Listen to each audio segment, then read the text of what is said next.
तो फाइनली ये सलोनी नाम का वायरस जो है, जो घुसा है अंश की जिंदगी में, वो डेंजरस है, चोर है, डाकू है भाई। मतलब एपिसोड के एंड में सलोनी से इंट्रोड्यूस करवाता है परिवार से कि इज माय फ्रेंड सलोनी। और सलोनी आधी रात को अंश को परेशान करने आती है, कॉलर पकड़ के बोलती है, इसे ने बोला मेरे पास पैसे नहीं है, बोला मेरे को जितनी मदद करनी थी मैंने तुम्हारी कर चुका, बोला घर से चोरी कर कुछ भी कर मुझे पैसे चाहिए। फिर होता है राही अनु की जो रसोई है, वहां पे दरवाजा खुला, अनुपमा वहां से गुजरती है और बोलती है दरवाजा खुला कहीं चोर। और अनुपमा जैसे ही घुसती है, दो लोग अनुपमा के ऊपर हमला कर देते हैं और इतने में प्रेम आ जाता है और प्रेम दोनों को मारता है। फिर वो दोनों प्रेम के ऊपर मिर्ची फेंक देते हैं, तो प्रेम की आंखें हो जाती है बंद और बंद आंखों में फाइटिंग शुरू होती है और वहां राही पहुंचती है।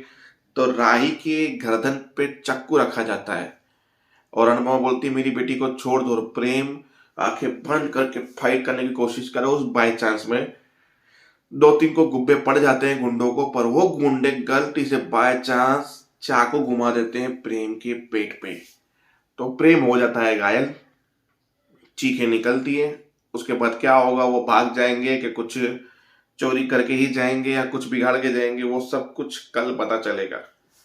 तो आज के एपिसोड में केवल केवल रामायण। तो रामायण फटाफट खत्म करते हैं। शुरू होगी वहां से रसोई से अनुपमा की, जहाँ पे राई सबके लिए चाय, किसी के लिए ब्लैक टी, किसी के लिए बिना शक्कर वाली चाय बनाएगी। जो लोग काम करते हैं अनु की रसोई में और खुश होंगे गए हैं इसका इतना बर्ताव बदला हुआ। फिर राही ने सुबह से कुछ खाया नहीं था, तो अनुपमा ने बोला तुम खा लो और रिहर्सल कर लो बाकी की प्ले की शाम के लिए। बोला सब कुछ करिए, बाकी सब मैं चुटकी में बना दूंगी। तो राही वहां से जाती है, दूसरी चीजें अरेंजमेंट करने के लिए प्रेम आता है। बोला तूने भी उपवास रखा है? बोला हाँ मैंने भी उपवास रखा है, मैं कुछ खाऊंगा नहीं। बोला क्या है? राही ने ऐसे ही कुछ नहीं खाया सुबह से काम के चक्कर में, क्योंकि डिलीवरी देने गई, क्योंकि राही उसी वक्त यहाँ से निकली तो अनुपमा ने उसको डिलीवरी दी देने के लिए बोला, तो वो कहीं डिलीवरी देने के लिए गई। तो बोला उसने खाया नहीं काम के चक्कर में, तूने ऐसे ही उपवास रख लिया, जाने अनजाने में तुम दोनों ने उपवास रख दिया है।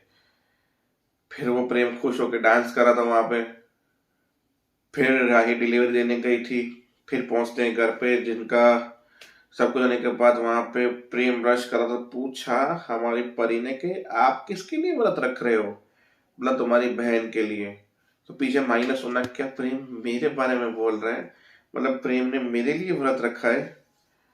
वहां पे फिर फोटो दिखाया राही का, यानी परी को पता चल गया कि राही से प्रेम करता है प्रेम, और ईशानी को पता है कि माँ ही प्रेम करती है प्रेम से। इन छोट दोनों को अलग अलग पता है। तो चीट में तो माई निकली थी, तो माई रेडी हो गई, तैयार हो गई, पर उसको चक्कर आ रहे थे वहां पे, क्योंकि भूखे बिना खाए पिए परफॉर्म करना है। और वहां राही पहुंची तो राही ने थोड़ा उसका टचअप बचअप किया और लेके गई, पर रेडी हो तुम, बहुत सुंदर लग रही हो, चलो। तो सबसे पहले प्रेम की एंट्री हुई, जहाँ पे उसके लक्ष्मण बने थे हमारे अंश, दोनों आए, बोला कि हमें इनवाइट किया गया है वहां पे, क्या बोलते हैं इसको, जो भी है, विवाह में सम्मत किया गया है, वहां पे जाना है, जहाँ पे सारे राजा महाराजा आ गए। और वहां पे वो प्रथा शुरू हो गई धनुष उठाने की, जो कोई उठा नहीं पाया, बाकी सारे परिवार वाले आ गए, वहां पे जमा हो गए। फिर वहां पे राही की एंट्री हुई और राही बैठी कुर्सी पे। सारे परिवार वाले बोले राही ने जरूर माई को साइड पे करके ये सब किया होगा, बोला मेरी बेटी ऐसी नहीं है। तो फिर प्रोग्राम शुरू हुआ, तो बस वही, फिर अंश की एंट्री और इसके प्रेम की एंट्री के बाद प्रेम आया, प्रेम ने धनुष उठाया, उसको तोड़ा और प्रथा खत्म की। फिर फेरे घूमे गए, गाना बजता रहा, पूरी रामायण की जो कॉन्सेप्ट था वो दिखाया गया। और माही वहां पे आती है तो बोलती है कि ये गलत किया। राही ने बोला तुम बेहोश हो गई थी, इसने गलत नहीं किया, तो नहीं जा रहे थे, हमने जबरदस्ती भेजा क्योंकि एंट्री का टाइम हो चुका था। तो फिर माही गुस्सा होकर वहां से चली जाती है, अंश भी वहां से निकल जाता है, क्योंकि उसको बस सलोनी का कॉल आता है इसके लिए।